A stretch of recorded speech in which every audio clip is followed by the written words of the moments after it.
สวัสดีทุกท่านครับวันนี้กลับมาพบกับคลิปน้าหนุ่ยคุยขยะครับในคลิปนี้เป็นแกลลอนนะครับผมเป็นแกลลอน6ลิตรนะครับเป็นแกลลอนบรรจุน้ำดื่ม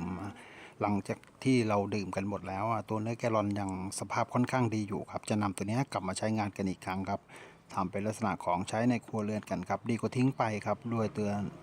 เนื้อตัวพลาสติกมันย่อยสลายยากมากนะครับผมก็คือรณรงค์ใช้กันคนละไม้คนละมือมันก็บรรเทาไปได้ครับช่วยโลกเราได้ครับโอเคครับติดตามชมนะครับจากแกลลอนพลาสติกแกลลอนน้ำดื่ม6ลิตรครับผม